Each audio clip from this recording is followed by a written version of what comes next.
essencial, tão preciso para os nossos dias. Mas vamos ler para ganharmos tempo. O livro de Daniel, no capítulo 1, no versículo 8, a palavra de Deus vai dizer: E Daniel propôs no seu coração não se contaminar com a porção das iguarias do rei, nem com o vinho que ele bebia. Portanto, pediu ao chefe dos eunucos que lhe permitisse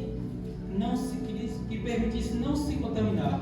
Amém? Amém. Pode sentar.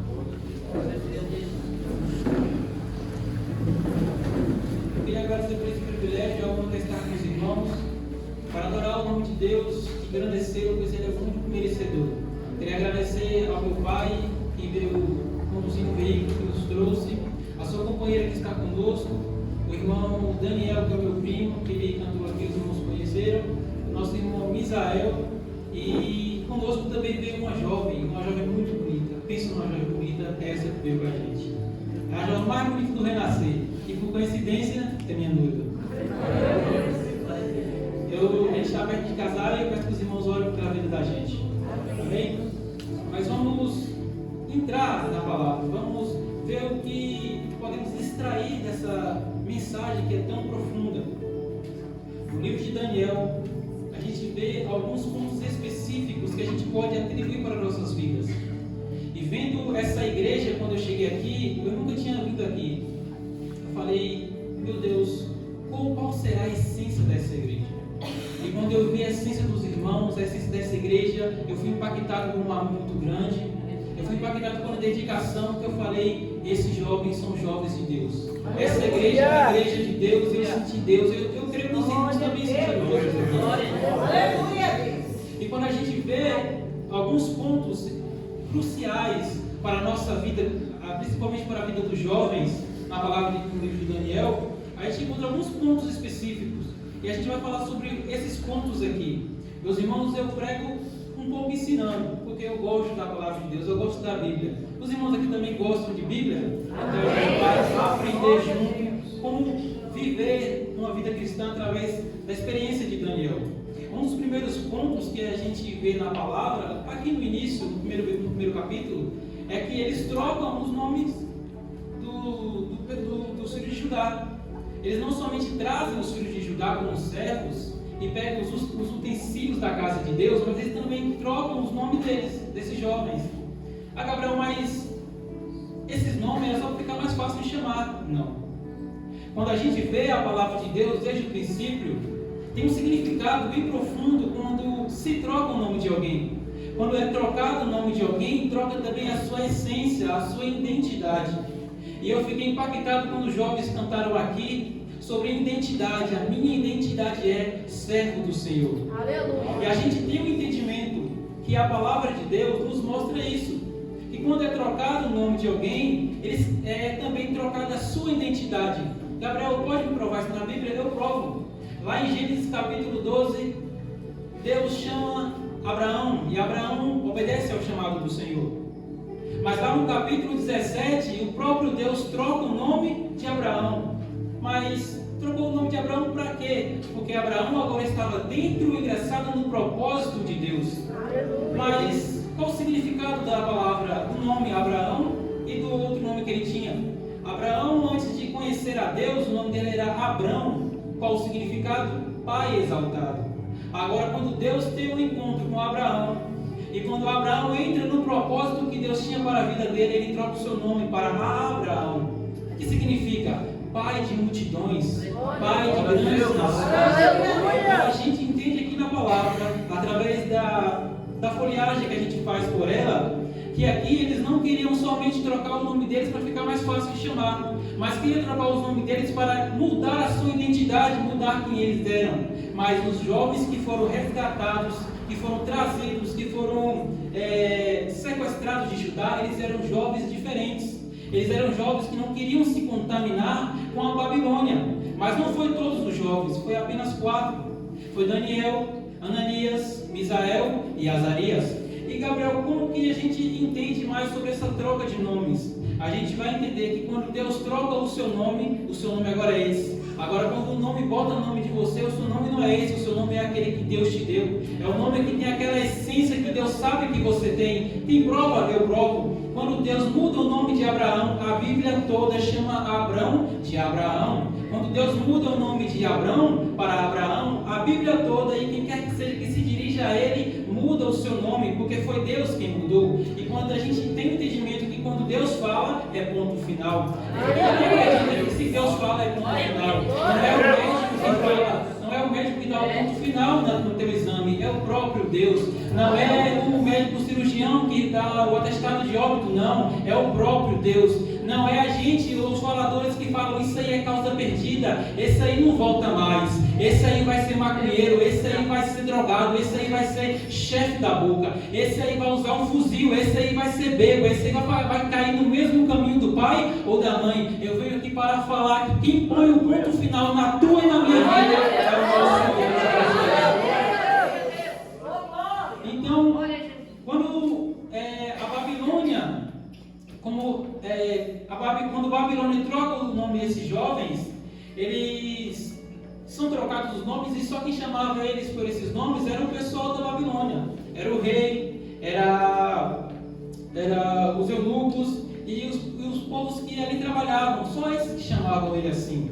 Agora toda a Bíblia vai continuar seguindo o nome que eles tinham, mostrando que eles tinham uma essência diferente, mostrando que para Deus os novos nomes deles não importavam nada. E eu venho aqui através dessa palavra para dizer para esses jovens: não importa os nomes que eles colocam em você lá fora, pode te chamar de chato, pode te chamar de chata, pode falar que nós somos conservadores, pode falar, pode nos xingar e nos falar de tantas coisas, mas a gente sabe que tem aquele que nos chama pelo nosso nome. Quem é esse? Jesus Cristo. Então a gente vai entender através da palavra que Daniel, ele decidiu não se contaminar, que foi o versículo que a gente leu aqui.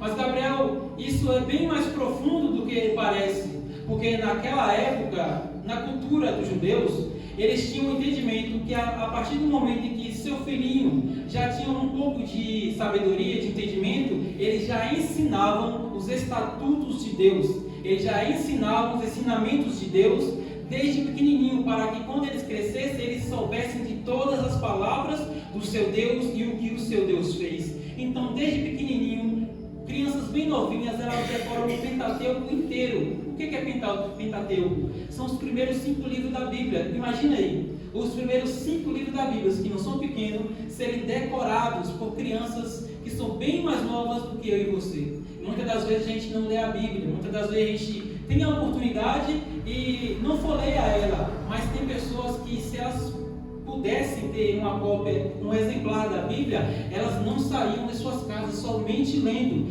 porque a gente tem essa liberdade, então que a gente venha buscar mais da palavra de Deus. Então Daniel, quando ele chega na Babilônia, eu fico imaginando o cenário com os olhos da fé. Eu fico imaginando Daniel com seus amigos, vendo aquele banquete que foi proposto para ele, porque o que são as iguarias do rei, do banquete do rei? Era alimento que somente o rei comia. Então não era comida ruim, eram as melhores comidas que tinha no reino, era dada para o rei. E esses que agora eram escravos da Babilônia, que eram servos de Nabucodonosor, eu fico imaginando, apresentando um banquete para eles, e Daniel falou: rapaz, vocês vão, vocês comem, eu não vou não. E os outros ficam falando: mas Daniel, tiraram a gente da nossa casa, arrastaram a gente até aqui, a gente não tem nem onde cair morto, e olha o que está dando para a gente, tudo do bom e do melhor, tu não vai comer. Não, porque Daniel era diferente. Daniel tinha propósito com Deus. Daniel não decidiu, ele decidiu não se contaminar. Não foi Deus que pôs no coração de Daniel. A palavra vai dizer que Daniel propôs no seu próprio coração não se contaminar com os manjares do rei. Então a gente tem esse entendimento. Daniel, eu fico imaginando Daniel vendo aqueles manjares, ele fala: minha mãe disse para eu não comer isso, meu pai disse para eu não comer isso, meu pastor disse para eu não comer isso, porque a partir do momento que eu comesse eu me contaminaria. Mas, pai, por que eu não posso comer isso? Porque Deus falou que é ponto final. Pastor, porque eles podem e eu não posso? Deus falou e é ponto final. Você é diferente, você foi escolhido por Deus, não para fazer as nossas próprias vontades, mas daquele que nos chamou.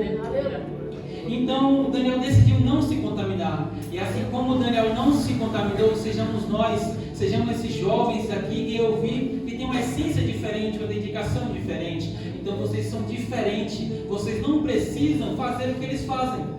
Eu carrego uma palavra, uma mensagem dentro do meu coração que é muito profunda e que eu gosto muito. Eu me sinto como Timóteo às vezes.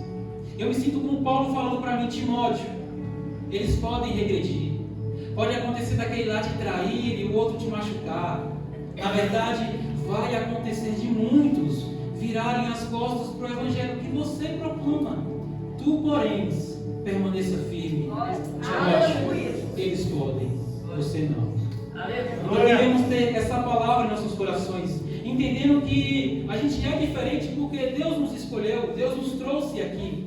E não importa a chacota que fazem com você, não importa se às vezes a gente se entristece, ou não importa se às vezes Deus se mostra distante da gente. A gente é diferente e a gente não faz o que os outros fazem, a gente faz aquilo que Deus nos direciona para fazer, porque nosso coração tem que ser como o coração de Deus, humildes, assim como Davi. E assim como Daniel, a gente não pode se esquecer das grandezas que o nosso Deus fez. Eu fico imaginando aquele povo, os irmãos de Daniel, falando: Daniel, nosso Deus nos abandonou. Ele permitiu que Nabucodonosor viesse a derrotar o nosso rei e trouxesse a gente para cá. Deus nos abandonou. Mas Daniel era diferente. Ele se lembrou das proezas que o seu Deus fez, do que os seus pais lhes falaram daquele Deus, do seu Deus, que Deus abriu um mar vermelho, fez o muro de Jericó cair, Deus fez gigante cair e leão correr.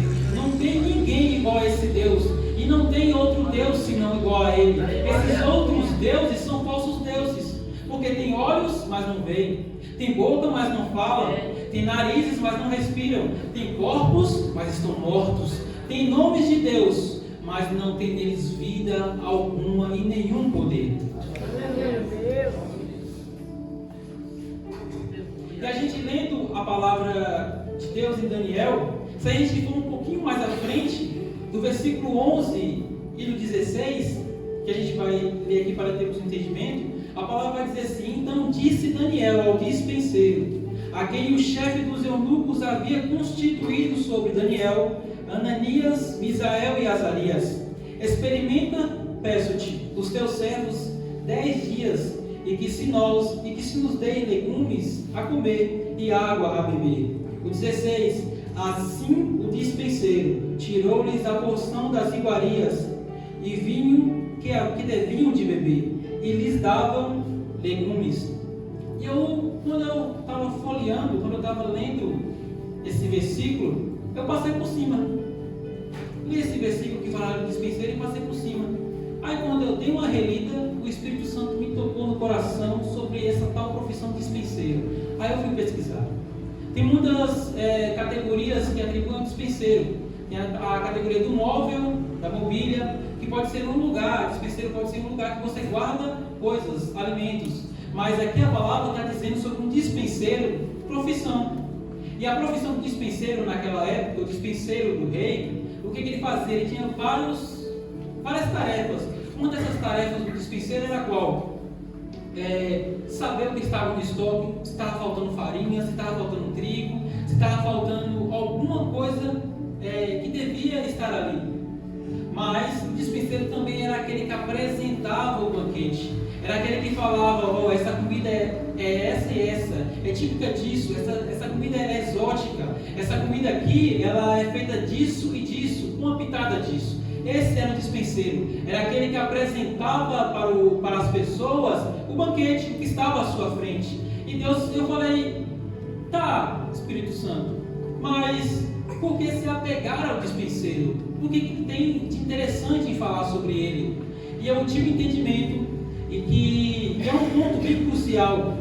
Tome cuidado com os dispenseiros de Satanás, porque são eles que te oferecem propostas. Jovens, tome cuidado com o dispenseiro de Satanás. Gabriel, traduz pra gente, traduzo. Ei, é só um gole.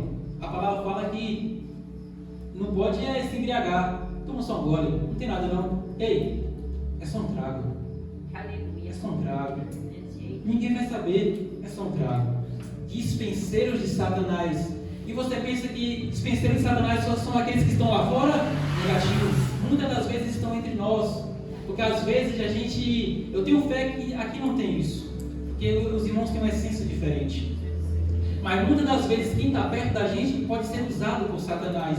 Gabriel, prova pra gente. Crente pode ser usado por Satanás? Se ele não vigiar, ele pode ser usado. Prova pra gente. A palavra de Deus vai dizer que quando Jesus estava reunido com os apóstolos, no íntimo, só ele e os apóstolos, e ele falava sobre a sua ressurreição e que teria que ser entregado para ser morto. Jesus estava falando. E Pedro usado por Satanás, fala: Jesus, tu não vai morrer, nem que eu morra em teu lugar. E o que Jesus fala para o seu discípulo, para o seu apóstolo: aparta-te de mim, Satanás, porque deixaste que o inimigo enchesse o teu coração. Então, se a gente não vigiar, muitas das vezes a gente mesmo pode ser usado pelo inimigo. Então, que a gente venha se atentar para esses dispenseiros e vigiar, para que a gente não venha cair em tentação. Gabriel, me dá um exemplo de um dispenseiro que pode estar perto da gente. Rapaz, tu viu o que está acontecendo lá na igreja? Rapaz, não. Tu viu o que o pastor fez? Esse pastor não vai não. Tu viu aquela cantora? Desafinada que só. Dispenseiro de Satanás. Porque tem uma coisa que Deus abomina, é a fofoca, é a dissensão que é colocada entre os irmãos. Rapaz, eu te vi andando com aquela irmã. Tu sabia que aquela irmã antigamente já traiu o marido? É mesmo, rapaz? É. Se eu fosse com tu, não dava com ela não. Rapaz, eu vi tu andando com aquele jovem. Tu sabia que antes ele era do meio ruim? É mesmo. Se eu fosse tu, eu não andava com ele. Dispenseiros de Satanás. Aqui não.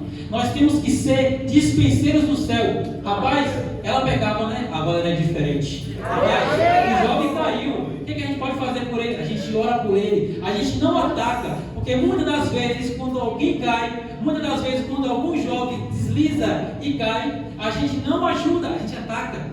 Rapaz, caiu. Também fica a madrugada toda no celular. Como é que não peca? Também com aquele fulano, você anda com ele. Como é que não peca? Rapaz, tu vê as más amizades dele? Eu já sabia, palavra de maldição, que ele ia cair. A gente é diferente. A gente não se contamina com esses tais dispenseiros. Fala, está repreendido em nome de Jesus. Porque eu sei que o mesmo Deus que me tirou do lamaçal do pecado pode levantar ele e pode levantar ela. Gabriel, mas eu pequei. Gabriel, eu pequei. E agora, será que Deus ainda me ama? Será que Deus ainda ele me quer? Eu digo para você, você que está distante, você que afastou do caminho, ou se você está frio espiritualmente, Deus ainda te ama e tem um lugar para você. Gabriel, me prova isso. Eu falei para os irmãos que eu gosto de Bíblia, e eu gosto de Bíblia. Eu gosto de citar versículo porque a gente tem um entendimento. Gabriel, me prova na Bíblia. Em João, a carta de 1 João, no capítulo 2, no primeiro versículo, a palavra vai dizer: filhinhos, não pequeis, mas se pecardes, lembrastes que tem um Deus no céu, Jesus Cristo, o justo, que é o nosso advogado e fiel para nos justificar. O que essa palavra está dizendo? Gabriel, eu pequei, e aí eu posso reconciliar? Você pode. Gabriel, como assim? Então quer dizer que se eu peco agora, eu posso voltar para Cristo agora? Está vivo? Pode. Agora tome cuidado com essas suas intenções, porque não quer dizer que você pode pecar o tempo todo e voltar para Cristo o tempo todo. A graça de Deus, ela é abundante, mas ela não é brincadeira, porque Deus vai assim, Ele vai deixando a corda fluir, Ele vai dando corda para você. Agora quando chega no limite de Deus, Ele puxa a corda, e quando Ele puxa a corda, o tombo é grande. Então, se você pecou hoje, se você não conseguiu pedir perdão para Deus e chegou o dia de amanhã, quer dizer que Deus, Ele teve compaixão de ti e te deu mais um dia de vida para te dar uma chance de arrependimento. E prova isso na palavra de Deus em Jó.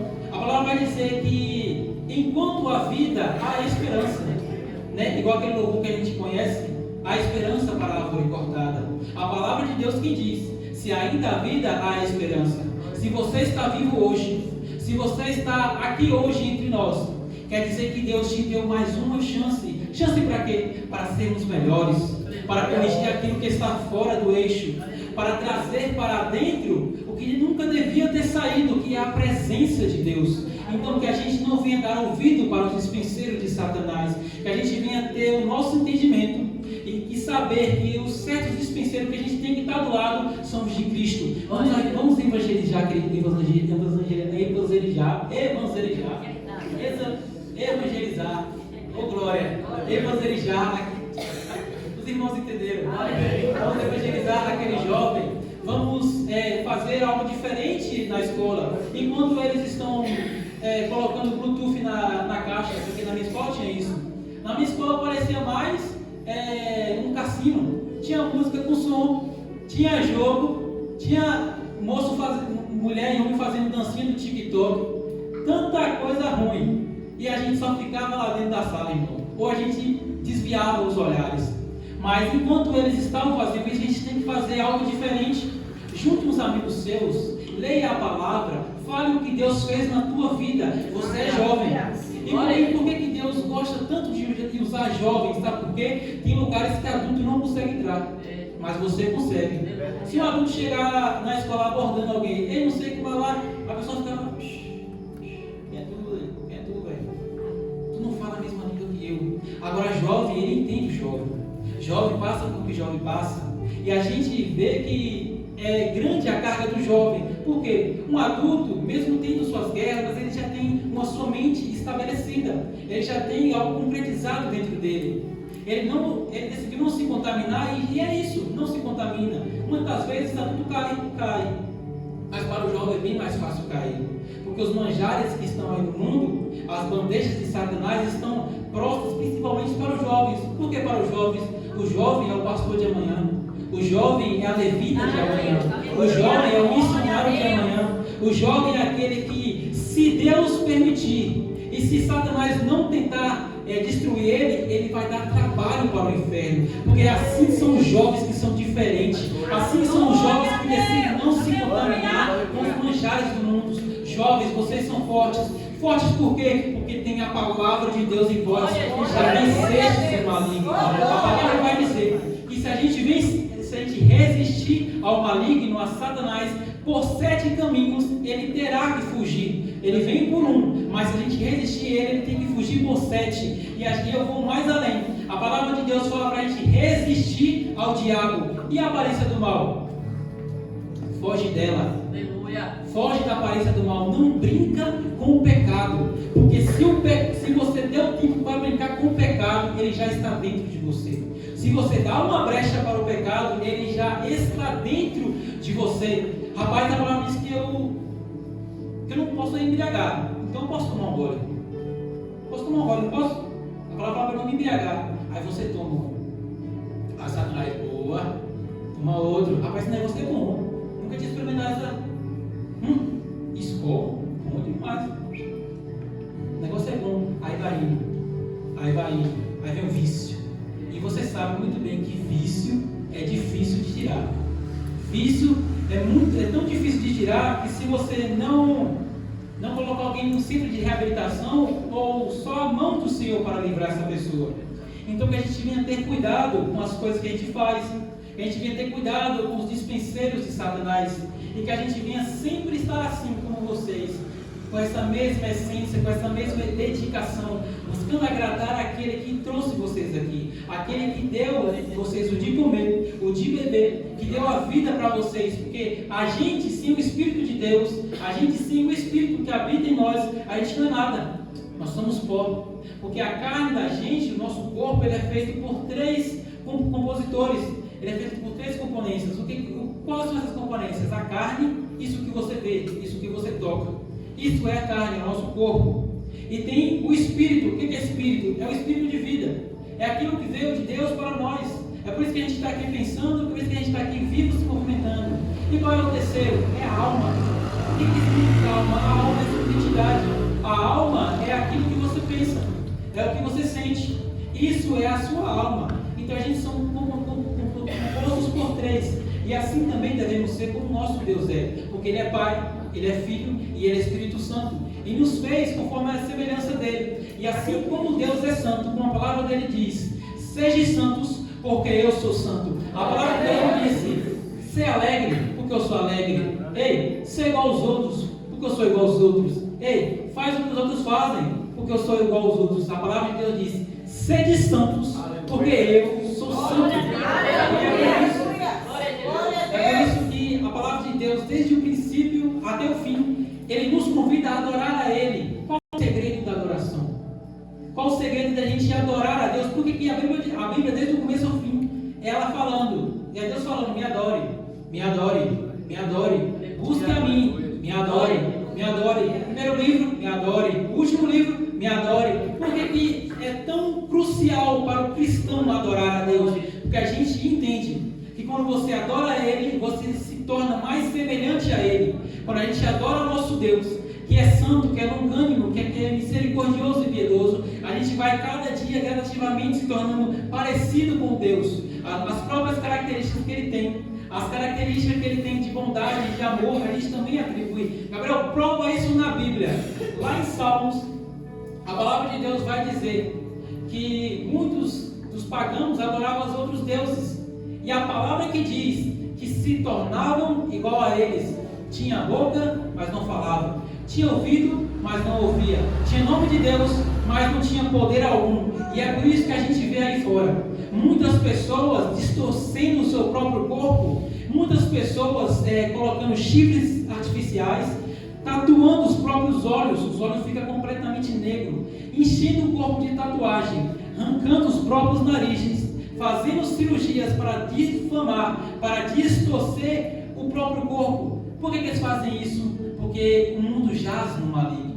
E assim como eles estão no mundo, eles são diferentes de nós. Porque a palavra vai dizer que, jovens, vocês são templo do Espírito Santo. E o Espírito Santo habita em nós. E quem tentar destruir esse templo será destruído. Onde é que está isso, Gabriel? Lá em 1 Coríntios, no capítulo 3 a seguir, vai falar sobre o templo do Espírito Santo, vai falar que somos a casa, a morada de Deus. E esse é o entendimento que a gente tem nessa palavra. Mas voltando para Daniel, Deus também tocou no meu coração para que eu falasse um pouco sobre as amizades, os nossos amigos que nós temos nos dias a dias. Os amigos de verdade estarão sempre contigo. Então escolha bem quem anda com você. Aonde a gente encontra isso? Em Daniel, capítulo 3, versículo 12 ao 18. A palavra de Deus vai dizer assim: há uns homens judeus, os quais constituíste sobre os negócios da província da Babilônia, Sadraque, Mesaque e Abednego. Estes homens, ó rei, não fizeram caso de ti, e a teus deuses não servem, nem adoram a estátua de ouro que levantaste. Então Nabucodonosor, com ira e furor, mandou trazer Sadraque, Mesaque e Abednego, e trouxeram e estes homens perante o rei. Falou Nabucodonosor e disse-lhes: porventura, de propósito, ó Sadraque, Mesaque e Abednego, que vós não serves a meus deuses, nem adorais a estátua de ouro que levantei? Agora, pois, se estáis prontos, quando ouvirdes o som da buzina, do pífaro, da guitarra, da harpa, do saltério, da sintonia e de toda a espécie de música, para vos prostrardes e adorardes a estátua que fiz. Bom é, mas se não adorares, serão lançados na mesma hora dentro da fornalha de fogo ardente. Responderam Sadraque, Mesaque e Abednego. Então veja bem, havia um decreto que o rei ele levantou uma estátua de si mesmo, uma estátua bem grande, e que era para todo mundo que estava naquela praça. Ele reuniu todo mundo, e todo mundo, quando tocasse os instrumentos, era para se ajoelhar, se dobrar perante a estátua do rei. Mas no meio daquele povo, mesmo todo aquele povo contaminado já pela Babilônia, depois de muitos anos já cativos, porque eles, nesse tempo aqui agora, eles já haviam passado vários anos, e que eles já tinham trazido de Judá. Então, mesmo passados os anos, eles permaneceram firmes, decidiram não se contaminar com as atitudes que haviam na Babilônia, com os costumes que haviam na Babilônia, ou com seus prazeres. Eles decidiram não se contaminar com isso. E mesmo com a multidão toda ajoelhando, Sadraque, Mesaque e Abednego, eles decidiram ficar de pé. E aí é que vem as amizades. Aí é que vem a força que você tem das amizades. Aqui está comigo, meus amigos. Pensa nos amigos que quando eu tenho algo para falar, eu falo. Pensa nos amigos que quando eu estou abatido, eu preciso conversar com eles, eles estão lá para me ouvir. Da mesma forma, eles param comigo. Gabriel, me dá um conselho. Israel, me dá um conselho. Daniel, me dá um conselho. Isso são amizades verdadeiras. Porque imagina você, numa multidão de pessoas, todo mundo vai, um se prostra, o outro cai, o outro está se prostrando, todos se prostrando diante daquela estátua. Tu olha para o teu amigo da esquerda, tu olha para o teu amigo da direita, e aí? A gente sabe, a gente conhece o nosso Deus. Diante de nenhum Deus a gente se prostra se não for diante dele. Tu vai descer? Eu não desço. Tu vai ajoelhar? Eu não ajoelho. Isso é amizade forte. Isso é a amizade que a gente tem que ter. Porque amigo que te leva para a cilada, eu tenho um temor em dizer isso, não é amigo. Amigo que só te leva para coisas ruins não é teu amigo. Amigo que só te oferece coisas que você não tem que usufruir não é teu amigo. Agora, amigos que te levam para a presença de Deus, esses são amigos que você tem que carregar para o resto de sua vida. Ei, estou cansado, acho que não vou para a igreja hoje não. Bora, rapaz. Deus fez tanta coisa por ti. Bora dar glória lá comigo? Não, então a gente vai. Rapaz, vai dar uma vigília. Mas eu estou meio cansado. Essa semana foi bem atribulada, acho que não vou não. Rapaz, vigília é fogo. Vigília é louvor, unção e adoração. Bora? Então a gente vai. Tu vai, eu vou. Então a gente vai. Rapaz, fulana caiu. Andava com a gente. Era amiga da gente. Desviou. Afastou dos caminhos. E aí? Ela não era nossa amiga? Vamos buscar ela. Ei, aquele rapazinho que cantava com a gente no grupo, aquele que vinha nos cultos e hoje não vem mais, cadê ele? Rapaz desviou, se afastou dos caminhos. E agora? Tu não é amigo dele? Vamos buscar ele. Porque amigo que é amigo de verdade não deixa você caído só não. Amigo na guerra, ele busca o soldado que está caído. Amigo não deixa o amigo em meio às guerras sozinho. Quando você tem um amigo, bom é aquele que tem um amigo que ora por ele. Porque a palavra vai dizer que se ruim é aquele que anda só. Por que ruim? Porque se ele cair, não tem que levanta. E aquele que anda em dupla? Se cair, o outro levanta. Se o outro tropicar, está segurando. Não é verdade? Assim também temos que ser na presença de Deus. Então, esses amigos, eles falam, rapaz, eu não vou ajoelhar não. O decreto do rei, rapaz, que não se ajoelhar vai ser lançado na fornalha de fogo ardente. E aí? Tu morre, rapaz, eu morro, mas eu não me prostro diante dessa estátua. Eu morro, mas eu não nego aquele que morreu por mim na cruz do Calvário.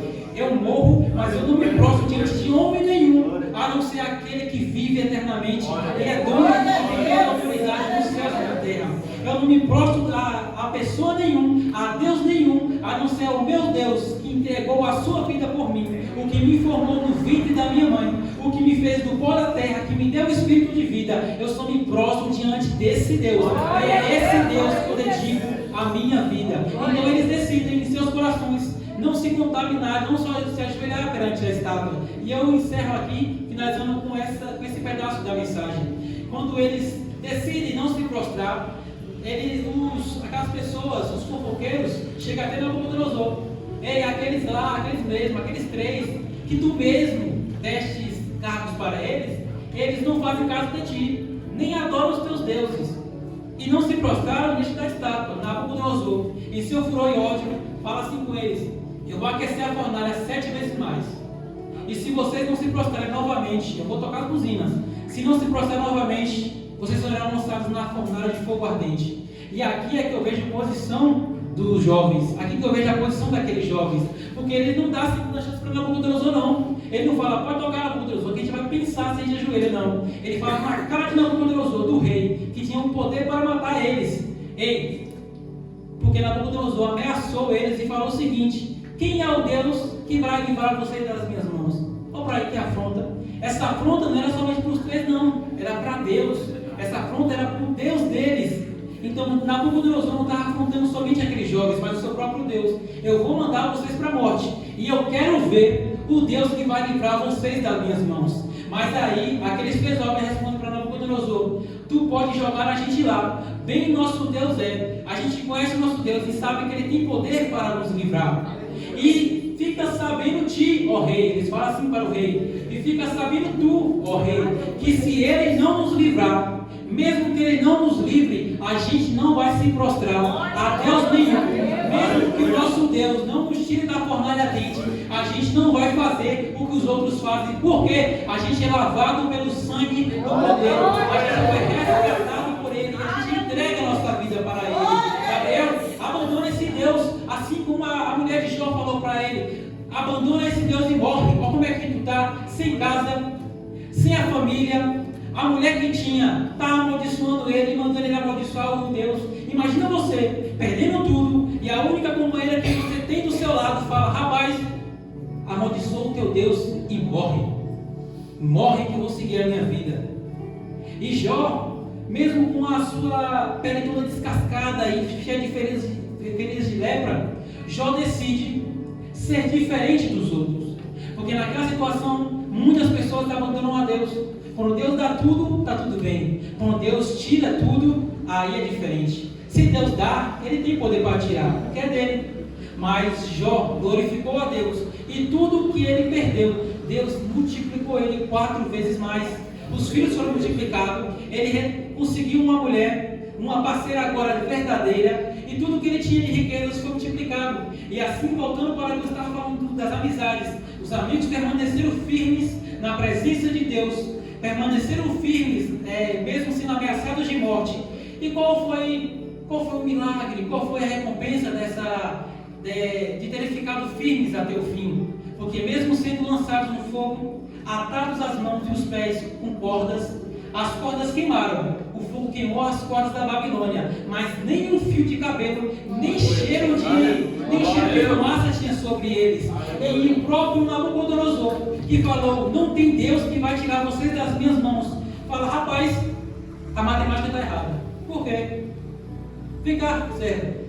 A gente não tinha jogado lá 3 homens? Sim, Senhor, a gente jogou 3 homens. Por que eu estou vendo 4? Tem mais um com eles. Por que eu estou vendo 4? E um deles é semelhante ao filho dos deuses. Aqui é na linguagem do povo da Babilônia, é filho dos deuses. Mas com os olhos espirituais a gente entende que quem ele estava vendo não é filho dos deuses, é o filho do único Deus, é Jesus Cristo, que trouxe a vitória para nossas vidas. É o nosso Jesus Cristo que não permite nenhuma afronta diante de ti. Porque Davi mesmo disse: nunca vi o justo mendigar o pão, e nunca vi o justo sem resposta. E a palavra diz que a oração do justo tem muito em seus defeitos. Então o teu Deus não deixará afronta contra ti. E se a afronta permanecer, quem vai resolver é Ele. Ei, não mexa as tuas mãos por afronta de outras pessoas. Jovens, se alguém te afrontar, seja na escola, no trabalho, na rua, não precisa debater com ele. Não. Porque o próprio Deus diz que a vingança é dele. Mas a gente diz que nosso papel é o quê, Gabriel? Amor.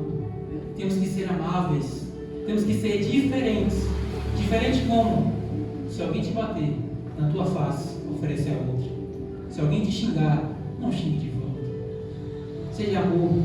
Assim como Cristo foi amor. Cristo não rejeitou aqueles pecadores, mas sim limpou ele e lavou eles. E assim como Daniel, Misael, Ananias e Azarias propôs no seu coração não se contaminar com a Babilônia. Assim temos que ser nós no nosso dia a dia, até a consumação dos séculos. Jovens, permaneçam firmes.